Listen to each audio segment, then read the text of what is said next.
Hello, my dear children. Hope you all are fine over there. Once again, welcome to our physics class. Today, we are going to continue with the same chapter, thermodynamics. So, we discussed about the zeroth law of thermodynamics. Apart from this, many other laws are also there in thermodynamics. So, let's discuss about the first law of thermodynamics. First law of thermodynamics. First law of thermodynamics is same as law of conservation of energy. According to the law of conservation of energy, energy can neither be created nor be destroyed, but it can only be transformed to other forms. So, according to the first law of thermodynamics, the change in internal energy of a closed system is equal to amount of heat supplied to the system minus the amount of work done by the system on its surroundings. Okay, so according to the first law of thermodynamics, the change in internal energy of a closed system. So change in internal energy can be denoted by delta U, because U is the symbol for internal energy. So the change in internal energy is denoted by delta U. The change in internal energy of a system, that is delta U, is equal to amount of heat supplied to the system. So amount of heat supplied to the system, let it be delta Q, because the heat amount or the amount of heat is represented by the symbol Q. So the amount of heat supplied to the system can be denoted by delta Q minus the amount of work done by the system on its surroundings. So the amount of work, let it be delta W. And we can rewrite this expression as delta Q is equal to delta U plus delta W. Okay, and this is the mathematical expression for the first law of thermodynamics. That means the amount of heat energy supplied to the system is spent partly to change the internal energy of the system and partly to do work on the system. Okay, so the amount of heat energy supplied to the system is partly means half of the heat energy supplied to the system is utilized to change the internal energy, and rest of the heat energy is utilized to do the work. So the heat energy supplied to the system is not going anywhere. It is distributed between the change in internal energy and change in or the amount of work done. Okay, hence this first law of thermodynamics is regarded as the law of conservation of energy. And this delta W can also be denoted as P delta V in thermodynamics. Okay, so the delta W, work done, is also denoted by P delta V, where P is the pressure and delta V is the change in volume. Okay, so we can write delta Q is equal to delta U plus, and delta W, instead of delta W we can substitute P delta V. P delta V. Okay, so this is also mathematical expression for first law of thermodynamics. Delta Q is equal to delta U plus P delta V, and delta Q is equal to delta U plus delta W. Okay, so that is given here mathematically. Delta Q is equal to delta U plus delta W, where delta Q is the heat supplied to the system by the surroundings. Delta W is the work done by the system by the surroundings. Delta U is the change in internal energy of the system. Some part of heat supplied gets lost, and remaining part is the work done on the surroundings. This remaining part is used up to increase or change the internal energy of the system. Okay. Next, we can discuss about the important thermodynamic processes. So the first thermodynamic process that we are going to discuss is quasi-static process. So what do you mean by quasi-static process? The term quasi-static means semi-static. So the system as a whole is not static, but it can be considered as a semi-static process. It is not purely moving. and it is a hypothetical construct, which means it is not in real. Okay, it's just a hypothetical concept. This quasi-static process is not in real. It is an infinitely slow process, which means change from its original position is not at all significant.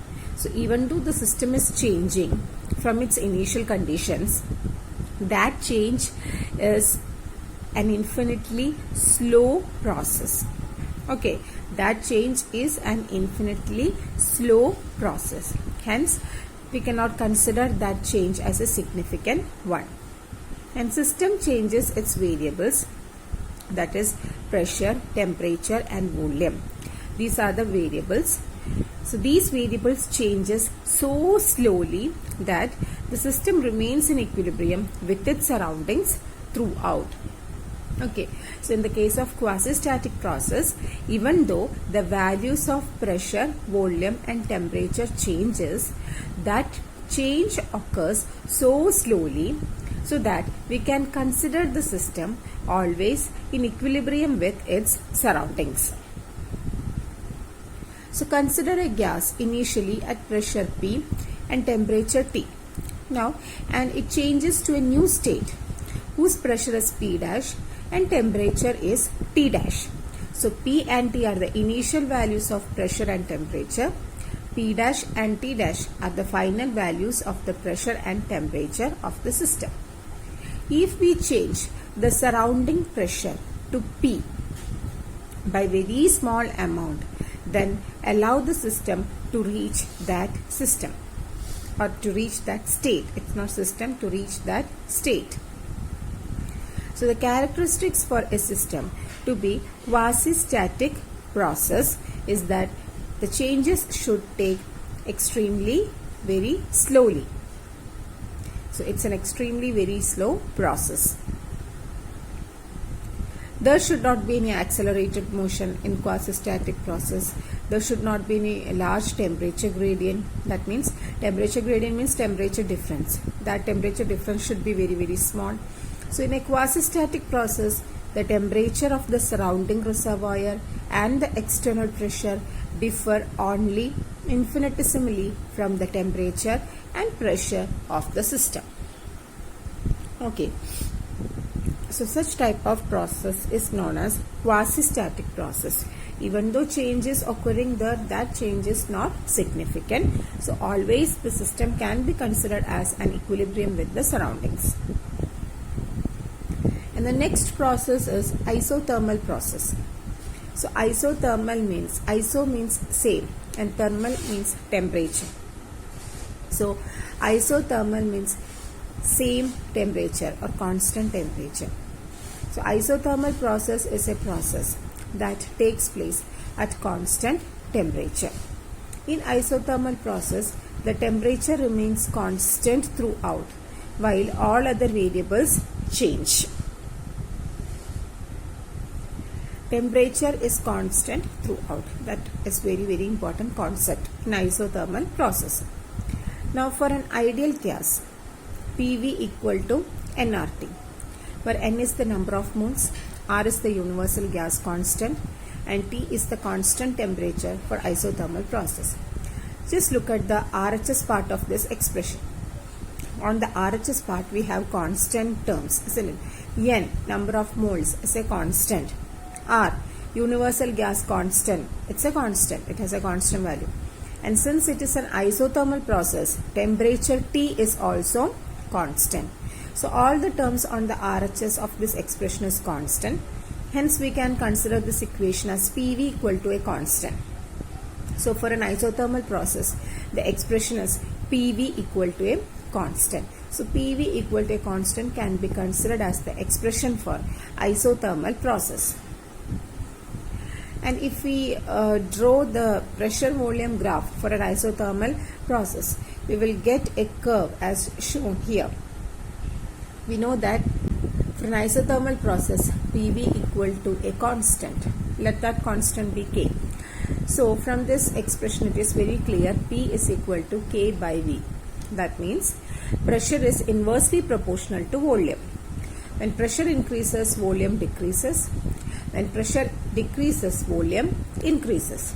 So pressure and volume are inversely proportional to each other. Graphically, if we plot pressure and volume, we will get a curve like this. So the curve will be a decreasing curve. Why? Because if we increase the volume along the x-axis, pressure will decrease along y-axis. So that is represented by this isothermal curve. And this curve is known as isothermal curve. Okay. We will get a decreasing curve here because if we increase the pressure, volume decreases and vice versa. This curve is known as isothermal curve. Now at constant temperature, the gas will expand from P1 to P2 and the volume changes from V1 to V2. So the final state will be P2 V2. That is, the system has changed from P1 V1 to P2 V2. In an isothermal expansion, there is no change in the internal energy of an isothermal process. Why? In an isothermal process, temperature remains constant. So if there is no any change in temperature, there won't be any change in internal energy because internal energy depends upon temperature. So as there is no change in temperature, as a result, there is no change in internal energy. So from first law of thermodynamics, we can write delta Q is equal to delta U plus delta W. This is the first law of thermodynamics. Since there is no change in internal energy, delta U can be taken as 0 because temperature is 0. So putting delta U equal to 0 in this expression becomes delta Q is equal to delta W. This means the amount of heat supplied to the gas is equal to amount of work done by the gas on the surroundings. So this is the case for isothermal process. Now what do you mean by isothermal expansion and contraction? The expression for isothermal process for the work done is W equal to RT ln V2 by V1, and we will consider about this equation later. We want to derive this expression. Okay, so we can discuss more about this expression. Anyway, expansion means the volume of an object increases, that you know, and the pressure decreases. Okay, so in isothermal expansion, volume increases. So final volume always will be greater than initial volume. So V2 is greater than V1, and when V2 is greater than V1, work done will be positive. Okay, which means that work is done by the gas. Okay, so during expansion process, work is done by the gas. Now what happens in contraction? Contraction means the volume decreases. So final volume will be less than initial volume. That means V2 will be less than V1. So if V2 less than V1, log of V2 by V1 will be a negative term. That is the property of logarithm. If log of A by B will be negative if A is less than B. So here V2 is less than V1. So log of V2 by V1 will be negative and work done will be negative. And negative work means that work is done on the gas.